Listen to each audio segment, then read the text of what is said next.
Hello दोस्तों, स्वागत है आप सभी का हमारे यूट्यूब चैनल पर। आज हम बात करने वाले हैं जो हमारा यूनिट 4 है उसका। ये बहुत ही मोस्ट इंपॉर्टेंट टॉपिक है। इससे हमारे एग्जाम में एमसीक्यू अक्सर पूछे जाते हैं। ये हमारा topic angle of intersection of two curves. इसका मतलब क्या है कि मान लीजिए कोई दो कर्व है हमारे पास। मान लीजिए मैं आपके लिए बताता हूँ, कोई दो कर्व है हमारे पास इस प्रकार। मान लीजिए कोई दो कर्व है हमारे पास, इस प्रकार के कर्व हैं। किस प्रकार के कर्व हैं? एक कर्व ऐसा है, एक कर्व ऐसा है। तो ये इंटरसेक्ट कर रहे हैं, इंटरसेक्ट कर रहे हैं। तो इनके बीच जो एंगल बन रहा है, इनके बीच जो एंगल बन रहा है, तो उसको हम फाई से डिनोट करते हैं। ठीक है, तो इनके बीच कोई एंगल बन रहा है मान लीजिए, तो इस एंगल को हमको बताना है। देखिए, angle of intersection of to curves. देखिए, ये हमारे पास कर्व है C1 और ये कर्व हमारे पास C2 है कोई। इनके बीच इंटरेक्ट होने के बाद, ये इंटरेक्ट होने के बाद जो एंगल बनता है, इसी को हम कहते हैं angle of intersection of to curves. यही होता है हमारा एंगल। अब देखिए, इनके एंगल का एक सूत्र होता है। उस सूत्र को कैसे फाइंड आउट करेंगे? देखिए, एक तो इसका बेसिक डेरिवेशन होता है। डेरिवेशन हम लोग नहीं करेंगे क्योंकि एग्जाम में नहीं पूछा जाता, सीधे हम लोग सूत्र याद रखेंगे। अब देखिए कैसे निकालेंगे। एक आप 12th क्लास में या 11th क्लास में आप लोगों ने एक सूत्र पढ़ा होगा, टेन एक्स माइनस वाई का। टेन एक्स माइनस वाई क्या होता है? Tan x minus tan y बटे वन माइनस टेन एक्स और टेन वाई, ये होता है। अब देखिए, इस वाले इसके जो फॉर्मूला होता है angle of intersection of to curves में, जो फॉर्मूला होता है उसको कैसे हम याद करेंगे? ट्रिक के माध्यम से। देखिए, हमारे पास टेन एक्स माइनस वाई है। अगर मान लीजिए हम एक्स की जगह पे क्या कर देते हैं, कुछ भी मान लेते हैं, फाइव वन मान लेते हैं, और माइनस इसकी जगह पे हम मान लेते हैं फाइव टू। ठीक है, टेन एक्स की जगह पे हम क्या मानेंगे? एक्स की जगह पे हमने माना है फाइव वन, तो फाइव वन लिख लो, माइनस का टेन फाइव टू। ठीक है, ये सब आपको करना नहीं है। मैं आपको अंत में एक सूत्र बताऊंगा, वो आपको लिखना है, सिर्फ उसके माध्यम से हम क्वेश्चंस को करेंगे। देखिए, one minus ten five one और टेन फाइव टू। अब देखिए ध्यान से, ये जो एंगल बन रहा है, ये जो एंगल बन रहा है, हमेशा देखिए यहां से देखिए, इसका ये ढाल आ रहा होगा, इस वाले कर्व का ये ढाल आ रहा होगा, और इस वाले कर्व का इस प्रकार कोई ढाल आ रहा होगा। ढाल क्या होता है? जैसे ही मैं ढाल बोलूं, ढाल मतलब स्लोप, ढाल मतलब स्लोप, जैसे ही मैं ढाल या स्लोप की बात करूं, तो आपके दिमाग में क्या आना चाहिए? बताइए क्या आना चाहिए? मैं आपके लिए बता चुका हूं। जैसे ही मैं ढाल या स्लोप की बात करूं, आपके दिमाग में डी वाई बटे डी एक्स आना चाहिए। ढाल मतलब डी वाई बटे डी एक्स, ये रही ढाल। मतलब किस एंगल पर हमारा जो कर्व है वो झुका हुआ है, ये हमारी ढाल कहलाती है। या डी वाई डी एक्स को हम टेन थीटा से भी दर्शाते हैं, ये भी बता चुका हूँ आपके लिए। और एक क्या होता है? एक एम होता है हमारा। इस तरीके से ढाल हम इन तीन चीजों के माध्यम से समझ सकते हैं। ठीक, आगे देखते हैं। देखिए यहाँ पर five one minus five two आ रहा है, तो इस five one minus five two को हम फाइव बोल देते हैं। क्या बोल देते हैं? फाइव बोल देते हैं।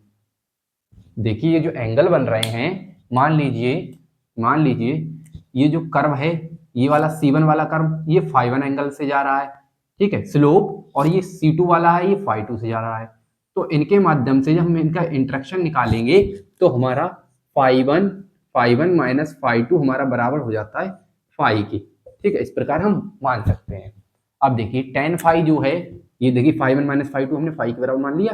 अब देखिए यहाँ पर टेन फाइव वन क्या है? देखिए, फाइव वन किसके द्वारा झुका हुआ कोण है? फाइव वन C1 जो कर्व है उसके द्वारा झुका हुआ कोण है। तो इस फाइव वन को हम फाइव वन को हम फाइव वन को हम टेन फाइव वन को हम M1 मान सकते हैं। मैंने क्या बोला? मैंने बोला टेन थीटा को हम M भी मान सकते हैं। तो हमारा थीटा मान लो या फाइव मान लो, थीटा क्या है? कोण है, फाइव क्या है? कोण है। तो इस तरीके से हम दर्शा सकते हैं। तो फाइव वन है यहाँ पर, तो इसको हम M1 के द्वारा मान सकते हैं। अब देखिए, अगर हमारे पास टेन थीटा, तो सॉरी टेन फाइव वन का हो गया M1 और टेन फाइव टू होता, तो इसका हो जाता M2। इस तरीके से हम दो कर्वेस के मध्य ढाल का रिलेशन बैठाते हैं। ठीक है, अब देखिए, ये जो टेन फाइव वन है ये हमारा M1 के बराबर है, टेन फाइव टू है ये हमारा M2 के बराबर है। वन ऐसे ही रहने दो। ठीक है, वन ऐसे ही रहने दो। इस वाली चीज को थोड़ा ऐसा करो, मैं इरेज करके इधर लिख देता हूं। φ1 माइनस φ2 बराबर 1। इस तरीके से आपको याद कर रखना है, वो मैं आपके लिए बताऊंगा। अब देखिए tan φ1 क्या है, m1 है, tan φ2 क्या है, m2 है। तो ये हो गया हमारा फॉर्मूला किसके लिए, जब दो कर्व C1 और C2 इंटरेक्ट कर रहे हों और उनके मध्य हमसे एंगल पूछा जाए, यानी कि उनके बीच हमसे एंगल पूछा जाए, तब हम इस फॉर्मूला का यूज करेंगे। फॉर्मूला है हमारा tan φ equals to m1 minus m2 upon 1 minus m1 m2। ये आपको याद रखना है, बाकी जितना भी बकवास मैंने बोला है वो सब आप इग्नोर कर दो। काम की चीज सिर्फ ये है, इसके माध्यम से क्वेश्चंस पूछे जाते हैं और अक्सर इससे एमसीक्यू पूछे जाते हैं। जो आपके एग्जाम में एमसीक्यू होते हैं इसके माध्यम से पूछे जाते हैं। सीधा सीधा हर बार का है, हर बार 1 से 2 एमसीक्यू आपके जो बीएससी यूनिवर्सिटीज के एग्जाम होते हैं उनमें पूछे जाते हैं। अब हम देखिए, हम फॉर्मूला सीख लिया हमने, अब हम इसके क्वेश्चंस को देख लेते हैं। इसका आप स्क्रीनशॉट लेना चाहें तो ले सकते हैं। आइए क्वेश्चंस को देखते हैं। देखिए क्वेश्चन है हमारे पास, find the angle of intersection of the curves. मतलब हमारे पास दो कर्व दिए रहेंगे, उनके मध्य हमको एंगल ऑफ इंटरेक्शन ज्ञात करना है। कैसे ज्ञात करेंगे, देखिए सबसे पहले तो ऐसे क्वेश्चंस में हमारे पास दो इक्वेशन दी जाएंगी, हमको दो इक्वेशन दी गई हैं, ठीक है। और हमको फाइंड करना है एंगल ऑफ इंटरेक्शन, मतलब दो कर्व्स के मध्य एंगल फाइंड करना है। कैसे करेंगे, सबसे पहले जो पहली इक्वेशन है उसको लिखिए, y बराबर 4 माइनस एक्स स्क्वायर। ये पहली इक्वेशन है, इसको लिख लिया हमने, ठीक है। इसके बाद हम क्या करेंगे, देखिए एक इक्वेशन ये है, एक इक्वेशन ये है। सबसे पहले इसका भी डिफरेंशिएशन करेंगे विद रेस्पेक्ट टू एक्स, इसका भी डिफरेंशिएशन करेंगे विद रेस्पेक्ट टू एक्स। इससे हमको जो हमारा dy dx होगा, dy dx होगा, उससे हमको m1 मिल जाएगा। मतलब dy dx ही हमारा m1 होता है। इसको डिफरेंशिएट करेंगे तो dy dx मिलेगा, dy dx ही हमारा m2 मानेंगे, क्योंकि हमारा ये इक्वेशन 2 है, ये इक्वेशन माने, इससे m1 मानेंगे, इससे m2 मानेंगे। उसके बाद जो फॉर्मूला हमने अप्लाई किया था, कौन सा फॉर्मूला, tan फाई वाला, tan फाई बराबर m1 minus m2 upon 1 minus m2 m1, वो वाला फॉर्मूला अप्लाई करेंगे। उसके बाद हम tan फाई की वैल्यू निकालेंगे। पर हमारे पास m1 m2 की सटीक वैल्यू जो हमारे पास आई थी वो इक्वेशन के फॉर्मेट में आएगी। सही बात है ना, इक्वेशन के फॉर्मेट में आएगी। चलो मैं करके ही दिखाता हूँ, ऐसे नहीं समझेंगे। देखिए y बराबर 4 माइनस एक्स स्क्वायर है। यहाँ पर अगर हम डिफरेंशिएट कर देते हैं y को और पूरी इक्वेशन को, इसको और इसको, किसके रिस्पेक्ट में, x के रिस्पेक्ट में, तो लिखना चाहें तो लिख लें आप, differentiate with respect to x करिए। देखिए यहाँ पर y को करेंगे तो dy बटे dx, 4 का हो जाता है डिफरेंशिएशन 0 क्योंकि ये कांस्टेंट है, एक्स स्क्वायर का हो जाता है 2x, ठीक है। आगे देखिए, अब इस वाली चीज को मैंने क्या बोला, dy dx को ही हम ढाल बोलते हैं। तो पहली इक्वेशन की बात हो रही है तो यहाँ पर m हो जाएगा, और पहली इक्वेशन इसलिए यहाँ पर 1 लगा देंगे, ठीक है, माइनस का 2x। इसको आप ऐसा करो, इक्वेशन नंबर 1 मान लो। अब जो हमारी इक्वेशन है दूसरी वाली, इसको हम लेंगे y बराबर एक्स स्क्वायर। अब इसको डिफरेंशिएट करो with respect to x, differentiate with respect to x करिए। इसको डिफरेंशिएट करेंगे तो dy बटे dx बराबर हो जाएगा, एक्स स्क्वायर को करेंगे तो 2x आ जाएगा। अब ये dy dx ये हमारा क्या होता है, ढाल होता है, m होता है, ठीक है। अब ये इक्वेशन 2 से निकाला है हमने, तो इसके नीचे 2 कर देंगे। ऐसा हम नामकरण कर रहे हैं क्योंकि हमारे सूत्र में m1 m2 है इसलिए, ठीक। इतना करने के बाद इसको हम इक्वेशन नंबर 2 नाम दे देंगे। अब जो हमारे पास फॉर्मूला है, फॉर्मूला क्या है भाई, फॉर्मूला है हमारे पास tan फाई बराबर m1 माइनस m2 बटे 1 प्लस m1 m2। इसको कर दीजिए भाई, m1 m2 का वैल्यू हमारे पास है वो अप्लाई कर देंगे। m1 का वैल्यू है माइनस का 2x, प्लस m2 का वैल्यू कितना है, ये माइनस का साइन है, माइनस का तो माइनस लगाएंगे। m2 का वैल्यू है 2x, वो भी रख दिया, 1 प्लस m1 का वैल्यू कितना है, माइनस का 2x, m2 का वैल्यू कितना है 2x। इतना करने के बाद इसको आगे सॉल्व करेंगे भाई। कैसे करेंगे, देखिए ध्यान से, माइनस माइनस हो जाएगा प्लस, लेकिन साइन आता है माइनस का, ये बेसिक है। 4 और 2 4 हो जाएगा, तो 4x हो जाएगा हमारा, ठीक है। अब देखिए ये हो जाएगा प्लस माइनस माइनस, तो 1 minus plus minus plus minus minus, और 2 दूनी 4, और x का स्क्वायर, ठीक। आगे देखिए इसको ऐसा करिए, क्वेश्चन नंबर 3 मान लीजिए। ये वाली चीज हमने किससे बोली? ये वाली चीज हमने बोली फ्रॉम फ्रॉम इक्वेशन 1 एंड 2। ठीक, आगे देखिए, अब यहां पर हम आ गए क्वेश्चन 3 पर। ये है हमारा tan फाई, ये हमारा tan फाई है। ठीक है, ध्यान से देख सकते हैं आप, ये tan फाई का वैल्यू निकाला है, पर हमें tan फाई का एग्जैक्ट वैल्यू चाहिए, मतलब एंगल चाहिए, ना कि tan फाई चाहिए। अब tan फाई कैसे निकालेंगे? यानी कि हमको फाई चाहिए, फाई चाहिए, तो फाई कैसे निकालेंगे? यहां पर अगर हमको कैसे भी x का वैल्यू पता चल जाए तो हमारा फाई ज्ञात हो जाएगा। ठीक है, tan को इधर ट्रांसफर कर देंगे इनवर्स के रूप में, यही करते हैं। तो x का वैल्यू कैसे प्राप्त करेंगे? अगर हम इक्वेशन देखिए, ये भी y के बराबर है, ये भी y के बराबर है, तो अगर हम दोनों को बराबर कर देते हैं तो हमको x का वैल्यू मिल जाएगा। 4 माइनस एक्स स्क्वायर बराबर हो जाएगा किसके? एक्स स्क्वायर के। ध्यान से देखिए, 4 को यहीं रोकिए, ये माइनस का एक्स स्क्वायर उधर जाके प्लस का एक्स स्क्वायर बन जाएगा, तो इधर हमको 2x स्क्वायर प्राप्त हो जाएगा। बेसिक चीजें, 2 से 4 काटोगे 2 मिलेगा और एक्स स्क्वायर हो जाएगा। अगर हम यहाँ से एक्स स्क्वायर का वैल्यू निकालना चाहें, इसको सीधा कर लिख लिया, तो x का वैल्यू हमको मिलेगा प्लस माइनस का अंडर रूट 2। देखिए, दो वैल्यू हमको मिला है, एक मिला है प्लस का अंडर रूट 2 और एक मिला है माइनस का अंडर रूट 2। दो वैल्यू हमको मिला x का। ठीक, इतना करने के बाद अब देखिए, दो वैल्यू हमारे पास आ चुका है। ठीक है, अब अगर ऐसा करिए, y का वैल्यू भी निकाल दीजिए, और अच्छी बात है, y का वैल्यू भी निकाल दीजिए। अब y का वैल्यू भाई कैसे निकालोगे? देखो, अगर हम इक्वेशन 1 में कोई सा भी रख दो, इक्वेशन 1 में ये वाली चीज रख देते हैं, प्लस का अंडर रूट 2। यहाँ पर देखिए, ये अंडर रूट 2 रखते हैं हम x की जगह पे। x के मान दो आए, एक प्लस का अंडर रूट 2, एक माइनस का अंडर रूट 2, तो यहाँ पर रख देते हैं इक्वेशन 1 में। ऐसा करिए, इजी इक्वेशन कौन सी? इजी इक्वेशन है ये वाली, इसकी अपेक्षा ये वाली है, तो जो सबसे छोटी इक्वेशन है उसमें आप मान रखिए।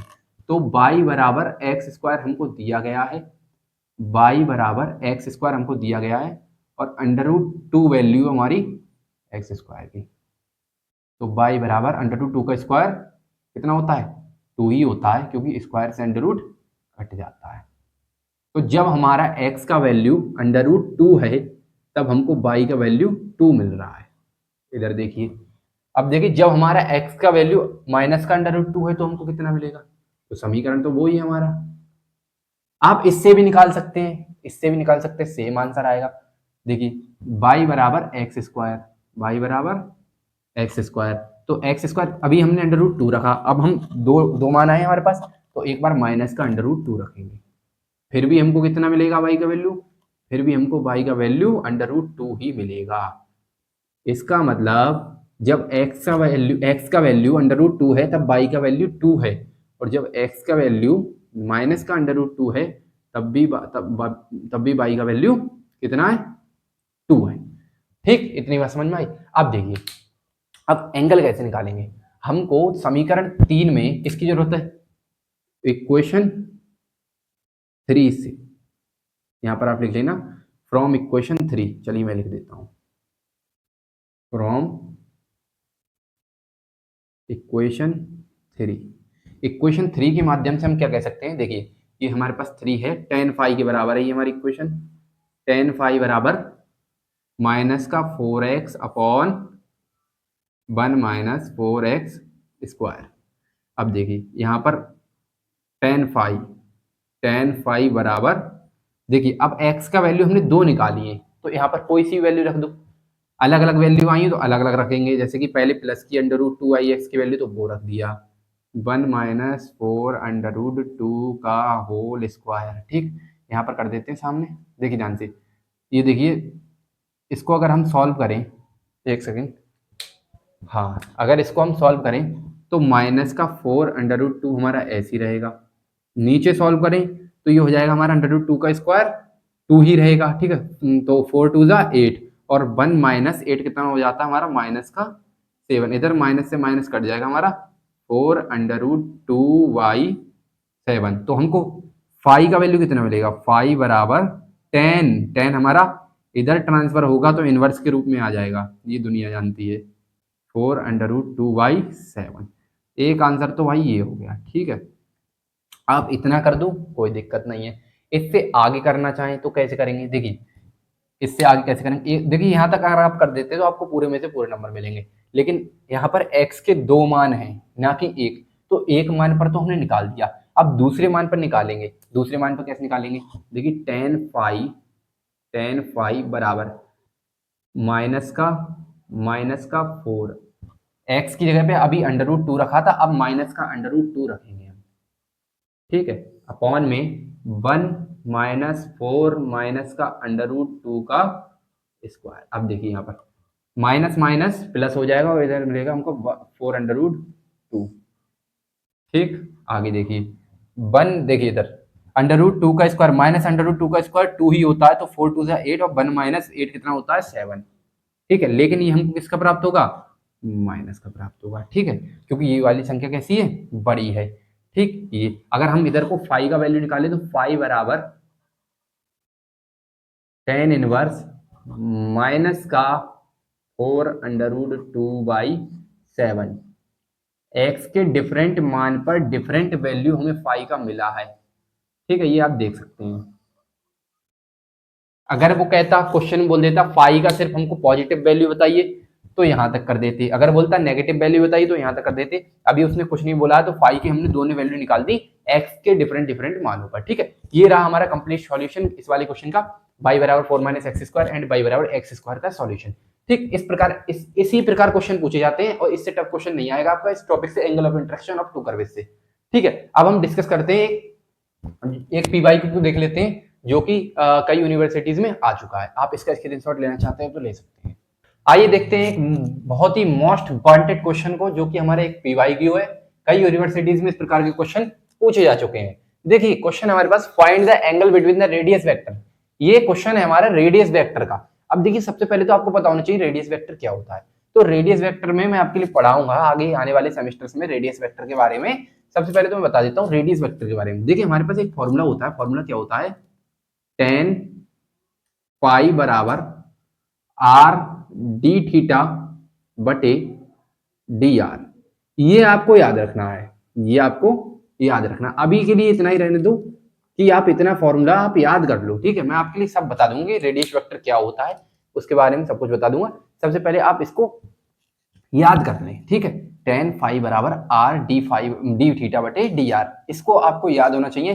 टेन फाइव हमारा बराबर होता है आर डी थीटा बटे डी आर। इसके माध्यम से हम इस क्वेश्चन को आसानी से कर सकते हैं। देखिए हमारे पास आर बराबर क्या दिया गया, आर बराबर हमको दिया गया आर बराबर ए 1 - कॉज थीटा। देखिए अगर हम इस पूरी चीज को डिफरेंशिएट कर दें विद रेस्पेक्ट टू थीटा, क्या करें, differentiate with respect to theta. अब भाई ऐसा क्यों किया, बताते हैं क्यों किया। देखिए यहां पर हमको मिलेगा, क्या मिलेगा, डी आर बटे डी थीटा बराबर, ए हमारा कांस्टेंट है ऐसे ही रहेगा और गुणा में इसलिए ऐसे लिख लेंगे। वन का क्या हो जाता है, वन का हो जाता है 0, कॉस थीटा का हो जाता है साइन थीटा, वो भी माइनस का साइन थीटा होता है, इसलिए माइनस माइनस प्लस हो गया, डायरेक्ट कर दिया, इतना तो आपको आता होगा। ठीक है, अब देखिए डी आर बटे डी थीटा बराबर हो जाएगा हमारा ए साइन थीटा के। अब देखिए यहां पर फॉर्मूले में हमारे पास डी थीटा बटे डी आर है और यहां पर हमारे पास डी आर बटे डी थीटा है। अगर हम इसको उल्टा कर दें तो हमको मिल जाएगा हमारा डी थीटा बटे डी आर। अब ये चीज हमने उल्टी की है तो इधर भी हमको उल्टा करना पड़ेगा, इनवर्स करना पड़ेगा, तो 1/a साइन थीटा। इतना करने के बाद हम क्या करेंगे, हमारे पास जो फॉर्मूला है ये वाला, इसको हम लगा देंगे। लगाइए, फॉर्मूला है हमारे पास टेन फाइव बराबर आर डी थीटा बटे डी आर, लगा दिया। देखिए ध्यान से, टेन फाइव ऐसे ही चलने दो, आर ऐसे ही चलने दो, डी थीटा बटे डी आर हम निकाल चुके हैं। डी थीटा बटे डी आर हमारा क्या है, डी थीटा बटे डी आर क्या है, 1/a साइन थीटा। इतना कर दिया हमने। देखिए अब यहां पर हम क्या कर सकते हैं, ध्यान से देखिए यहां पर हम क्या कर सकते हैं। देखिए r1/a साइन थीटा। अब यहां पर आप ध्यान से देखिए, a का वैल्यू भी तो है हमारे पास, a का वैल्यू कहाँ है, देखिए क्वेश्चन में, सॉरी r का वैल्यू भी तो दिया गया है क्वेश्चन में, r बराबर a 1 - cos थीटा, तो ये लिख दीजिए यहाँ पर r की जगह पे। ए 1 माइनस कॉस थीटा।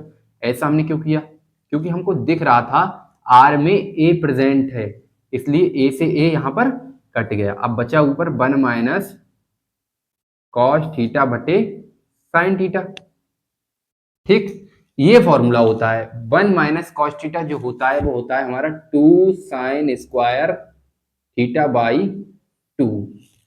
ठीक है, और हमारा साइन थीटा क्या होता है? हमारा साइन थीटा होता है 2 साइन थीटा बाई 2 और कॉस थीटा बाई 2। इतना आपको आना चाहिए, ये 12th की चीजें हैं। ठीक है, साइन थीटा का फॉर्मूला होता है 2 sine theta by 2 cos theta by 2 और 1 माइनस कॉस थीटा का फॉर्मूला होता है 2 साइन स्क्वायर थीटा बाई 2। अब ये कहां से आया फॉर्मूला? अगर ये आपको नहीं पता है तो कमेंट करें, मैं आपके लिए बता दूंगा। ठीक है, ये देखिए एक स्क्वायर से एक साइन थीटा बाई 2 कट गया, ऊपर बचा साइन थीटा बाई 2 और नीचे बचा कॉस थीटा बाई 2। तो साइन थीटा बाई 2 बटे कॉस थीटा बाई 2 हो जाता है हमारा टेन थीटा बाई 2।